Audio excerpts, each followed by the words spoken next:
and I had zero self-worth, absolutely zero. And then this group of people said to me, don't worry that that you aren't good in your education. Don't worry that you have low self-esteem. You are inherently better. You are an inherently better person purely because of your nationality and because of your skin color. Yeah. And that, to a lot of young, especially rural, but not, specifically young white kids, is a huge lure, because if you can suddenly find this self-worth where you are not only better than every other person of a different skin color, but you're better than every other white person in the world because you're English, and you are better than every other Englishman because you're standing up for this cause that you adamantly believe in. This is quite difficult for me to talk about because it's something that I'm quite ashamed about. I'm a white guy from a rural area, and when I was between the ages of 13 to 15, I was quite a racist person.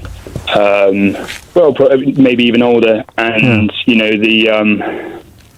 there's no shame in that. Stop and think about what it actually takes to say that out loud, not to a therapist, not in private, but on live radio to strangers.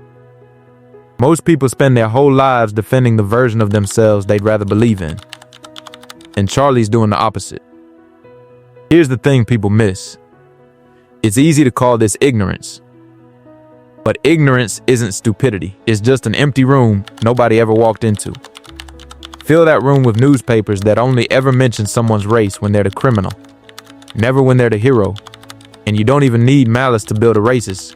You just need silence everywhere else. I'm working on the presumption that you're not anymore, Charlie. Otherwise, this call's going to go off in a very interesting direction. I think I felt compelled to ring in, and I'm actually trying, although I'm a terrible writer, to write about it. And if that goes anywhere, then great. But the lack of education that I received on it and the influx of media influence kind of turned me into, even though I had parents who spoke of love and compassion, and taught very strongly against this. I was a paper boy, and every single day I would read the papers as I was going around, and every single day you'd hear negative things in the newspapers about young black kids specifically, and Muslims, and it turned me into this horrible person. And really, I think, what is maybe not highlighted enough is the fact that, a lot of, in these very rural communities, when I went to school, we never went to a mosque, we never went to a synagogue. We never had the opportunity to visit or people of different colors or people of different faiths. There was one black person in my entire school, and he was a teacher. So the lack of awareness and the lack of meeting other people, and it was only through, me going to sixth form and then university and actually meeting people and engaging and having conversations. But, I actually have, empathy for some of the individuals, back in my hometown who haven't had the opportunity to No, but this is it, Charlie. This is it. And this is why you don't be too hard on yourself, because I realised a few years ago, and doing this job was part of the process, that you were the ripest, you were the low-hanging fruit, you're the easiest. If I want to persuade someone that all the immigrants or all the black people or all the Muslims are coming over to take our jobs or to steal our money, then the easiest people to persuade are the people who have next to no experience at all of the individuals that are being generalised about and described. The numbers support it. The areas with the lowest levels of immigration have the highest concerns about the impact of immigration. The areas where we all live happily alongside each other generally record the lowest levels of concern about immigration. So you simply needed to meet people in order to see that they were essentially just like you and no more represented by criminals and terrorists in the newspaper than you would be represented by white criminals and terrorists in the newspaper. It's interesting. When I when I almost got involved in, the BNP movement. Okay. I didn't in the end just purely because I didn't have a bike to be able to get to the meetings. Interestingly, if my parents ever knew that I had gone, they would have absolutely murdered me. So all that stood between you and signing up to a racist organisation was the lack of a rally chopper. I think it's important to point out why, because I was someone who, I went to, a very underfunded school. Yeah. I got bad grades, and I had zero self-worth, absolutely zero. Yeah. And then this group of people said to me, "Don't worry that that you aren't good in your education.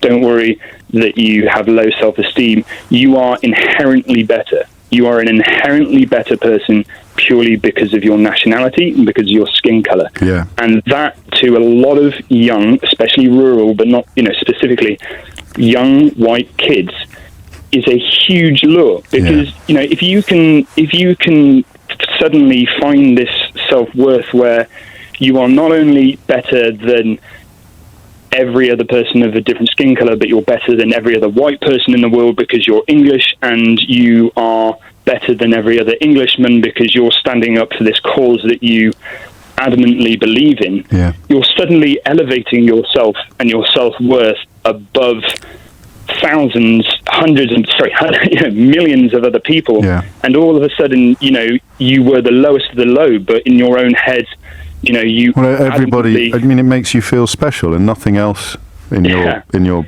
life at that time did make you feel special. Quite the opposite, in fact. Most of it made you feel, as you say, worthless, no self-worth. And someone comes along and goes, "Well, you're better than them." And not only are you better than them, but they're coming for what little you've got. Yeah, exactly. And you got to. I think people are. And I saw it in the aftermath of. I'm actually thankful for the experience in a way, because in the aftermath of Brexit, I can remember going on to Facebook, and all of my, apparently very liberal friends were in a disguise, basically saying, all these working class people are stupid, they're idiots, they're bigots. What people need, and I think it's so important to understand, is that if you haven't been given the opportunity to integrate, if you haven't been given this education that, a lot of my London friends had. Absolutely. How are you to know? And who's going to help you? And where's the corrective? You've got all the people pouring poison into your ear, whether it's conscious or not. The headlines that identify the ethnicity of a criminal, but never the ethnicity of a good Samaritan. Where's the counterbalance to that? Who's whispering in there? Where's the angel on their right shoulder to counterbalance the little devil on their left shoulder, Charlie?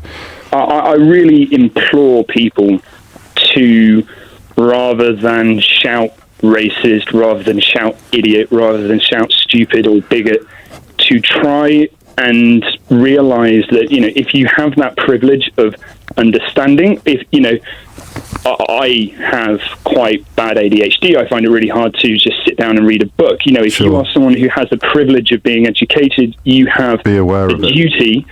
I do feel you have the duty to educate other people, and educate other people with one caveat. Charlie, what a lovely call. I'm so grateful to you. I'm very late for the break. It's the only reason I'm moving on. And for people who are prepared to take Charlie's advice, do be aware that even if you do all of the things he says, then the purveyors of poison will still accuse you of calling everybody stupid and racist and bigoted, even when you bend over backwards every day not to, because that's another way in which they get to,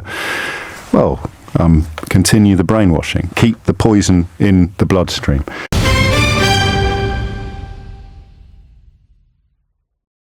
Here's what's easy to forget once the call ends. Charlie isn't really the villain of this story. And he was never really the target either. He was just the easiest person to manipulate. So the real question this leaves you with isn't how you fix someone like him. It's who benefits when working people spend their anger on each other instead of on the people actually making the decisions. Because the loudest voices calling him a bigot and the loudest voices who radicalized him in the first place, neither of them ever had to live one day in his shoes. And that, more than anything else in this call, is the part worth sitting with.